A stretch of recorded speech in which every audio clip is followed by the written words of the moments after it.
I'll just kind of get to the point. One, I'm here simply to shamelessly plug my new magazine, Oil and Gas World. If you've seen it, lots of you are in it. You know, it's very expensive to produce, so buy very expensive ads so I continue advocating across the country, right? The main reason I'm here is I've been in Calgary and Banff, and I've traveled basically all the way from Vancouver to Halifax. And I was in a room at the Banff Springs Hotel, very fancy event, very big function. It was very popular, and everyone was talking. They were talking about Fort McMurray for 45 minutes. And I kind of looked around and I'm like, I don't know a single person here, you know, that from Fort McMurray.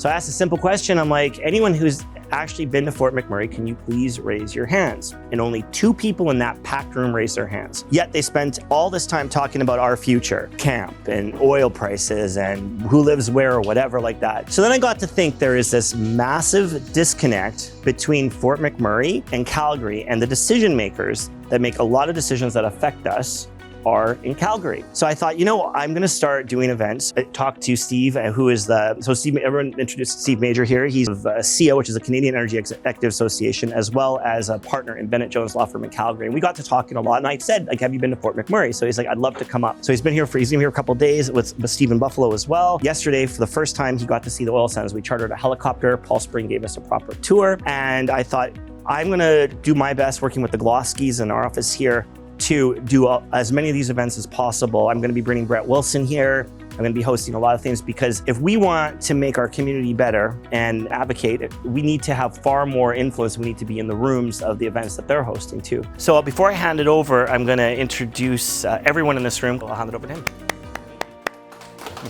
Oil and gas is still our bread and butter. There's no question about that. But we have a geothermal governor, we have a renewables governor, we've got interest in Quebec, Ontario, BC, we've got 3 Indigenous governors. Steve Buffalo, sitting to my left, is one of our directors. He's on our executive. We have probably 20-25% female executives. And we're very concerned and interested in everyone's partner. My wife is Jen, and we love the organization. It's year-round. Our flagship event is in August at the Banff Springs, the opulent Banff Springs Hotel and the golf course. But we have other activities during the year. They're not always in Calgary. We have 3 pillars. The first is networking, kind of what we're all doing here tonight. Advocacy. So that's where Steve and I get really jacked up. We are, as an example, one of our missions the last few years has been to go to universities. We feel like Alberta is an echo chamber, and people are mostly aligned with our views, but we got to get outside the Alberta echo chamber. So we started a program where we're going to schools in central and eastern Canada to try to share our message about pro-Canadian energy. We've been to Queens, we've been to Bishops in Quebec. Honestly, UT was challenging. They first gave us an hour and a half, reduced it to an hour, and then they had voted to divest from fossil fuels like literally 2 weeks before we took the stage. That was a tough one, but we found some support. We are going to U of A and U of C and Concordia in Alberta. We're tackling the Alberta ones, but next year we're going to Western, McGill, Dalhousie. And I'm going to tell you, most of these students, they're well-intentioned. They're there because they want to learn. They're not there to pick fights. We never got paint thrown on us or anything like that. There were some protests outside, but people in the room really wanted to learn. There were engineers, commerce students, some artsies, but they were curious. And after we shared our message, they couldn't believe it. And they would come up and they'd say, like, nobody's ever told us this stuff. How is it that we go through school and nobody tells us? And I honestly think it's because their faculty, their teachers don't know. There's just a lack of information. I think we're changing minds slowly. We're trying to do our part. The message at these universities, it's reliable, it's secure, it's ethical. Power energy. We don't invade other countries. We don't dismember journalists. And you're allowed to vote here. And so why buy energy from those places when we can supply it to you? We're not perfect, the oil sands. Take a look. And you know, some of it's an eyesore. Sure it is. But there's another part we're flying over, and I said, well, so when's that part going to be mine? He said, no, that was mine. That was 10 years ago. So it's really impressive, the innovation that we see on the ground. And from above, we're not for profit. We are volunteers. We've been around for over 72 years. And our mission, which we rebranded at COVID, was to support the renaissance of the Canadian energy industry. And we truly believe renaissance is the right word for it. We're trying to touch points in various areas of energy. I've mentioned we do have geothermal, but But we have interest, we have speakers who come in and talk to us about small modular reactors, about hydrogen, about the geothermal, of course, CCUS, bitumen beyond combustion. Our third strategic pillar is community giving. So I've told you we go to this opulent hotel with marble floors and $300 round golf courses at the Banff Springs. Yeah, it's 1% life there. We know we've got to give back. We've been very blessed to be part of this industry, so we do give back. We raised $1 million in the last 5 years, even through COVID. But the CA Education Fund is new this year. Remember, we're volunteers. We're just, people are coming to our events and they're kicking in. We have live auctions, that sort of stuff. There's 250 grand that we've raised, and we're giving an Indigenous student who's interested in energy and a high school student or somebody who's in the first 2 years of their grades or university program, college, whatever, if they're interested in energy, like petroleum, whatever, all they have to do is apply till the end of the month, and they will get up to 20 grand a year for 4 years. And you know what? We don't have enough applicants. And the Calgary Foundation, it was easier for them to administer it. So we don't pick.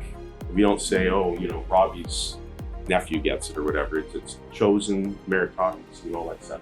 I'm going to shut up now. Thank you for listening to me. I'm happy to talk and answer questions if you'd like that format, Robbie, or we can do it privately.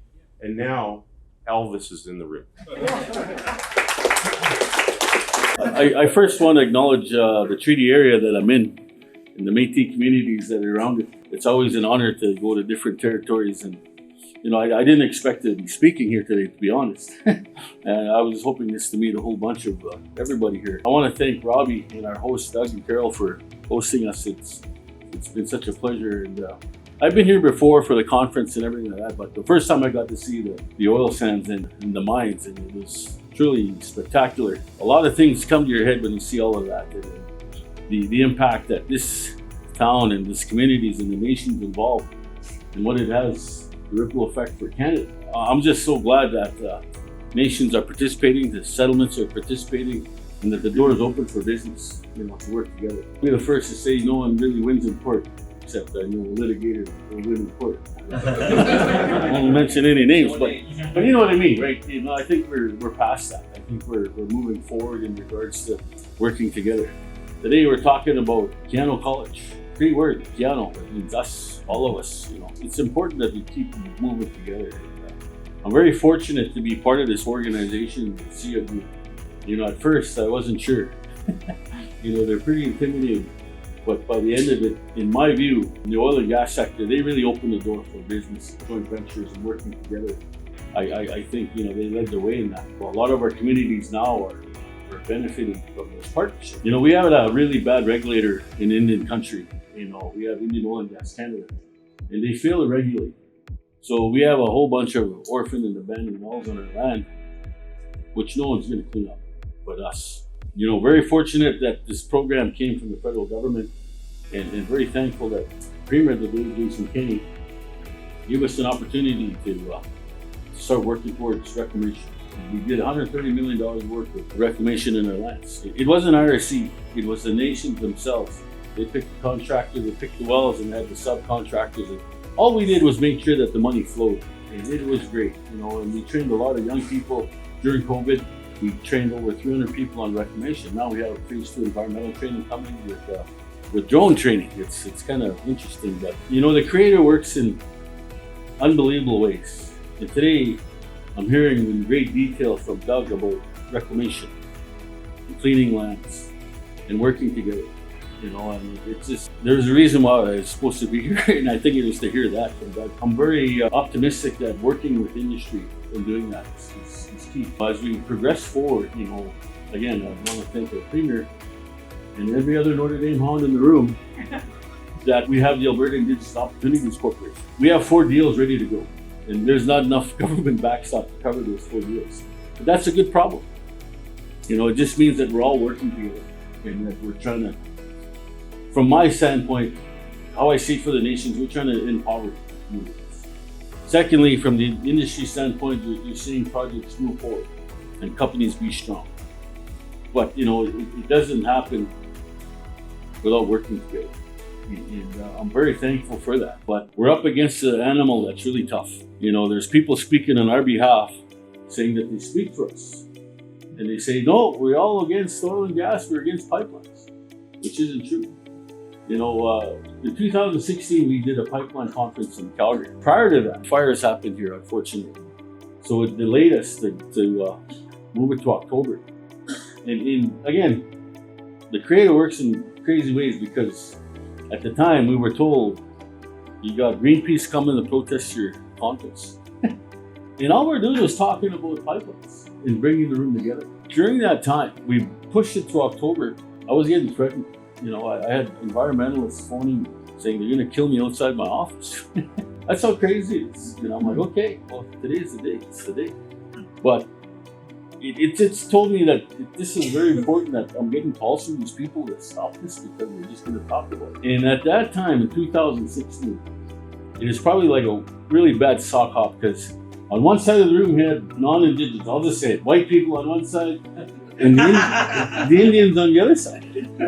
You know, but by the second day, we saw the collaboration and discussion and talking. My dad, he used to be the chief of our reserve, and said, I've never seen that in my life. He goes, you had CEOs of companies on one side of the room and our chiefs on the other side, in one room together. So that's hard to do. But ultimately, it's the evolution of where we're at. Again, I think we're discovering that, you know, working together and being together, putting things down is barriers down to achieve something. You know, it's imperative. You know, we're all mankind. You know, that's always what we're told. Despite your position, you know, I used to be intimidated going into the Senate hearings, and I brought a chief with me, Wally Fox, running late, and I told him, Chief, I'm really nervous about this. Why? Those are just people. They're just like you and me. So ever since then, it really calmed my mind that, hey, we can talk about this and find a way to move forward. This city and what's being done here is paramount. My new friend Mo here, he said, can you imagine what happens if Fort McMurray wasn't here? What would happen to our country? And it hits hard. You know, the last time I had a meeting with Peter Guthrie before the little shuffle in the cabinet there, he said, we're sending $22 billion federal transfer to Ottawa, and 13 of them's going to Quebec. I couldn't sleep for 2 days, because how come $3 billion can't stay for the First Nations and settlements over? You know, that can get us off the Indian Act. You know, part of my advocacy is to make sure that I find a way to get away from the Indian Act, because it's communism in Canada. People don't realize it. You know, the small bit of money we get from the federal government, I'll be the first to say I don't want it anymore. But what I want, some of the business opportunities that come from natural resource development. You know, our board of directors have now pushed me to ask the Premier for a resource revenue sharing. I heard a Premier from BC say the same thing, resource revenue sharing for First Nations. I'm a very strong advocate about that. And I think we can all work together to achieve it. It's not going to happen tomorrow, but in the same sense, you know, we got to start looking at opening ideas. You know, there's a whole world that our people are starting to open their eyes to. Not only in the natural resource sector, but in the financial sector. You know, some of our communities are getting settlements and they're getting these large sums of money. What do we do with that? How do we keep that? And my father fought the government, you know, because people don't understand when royalties are created, it doesn't come to the First Nation, it goes to Ottawa. And they tell you how to spend it.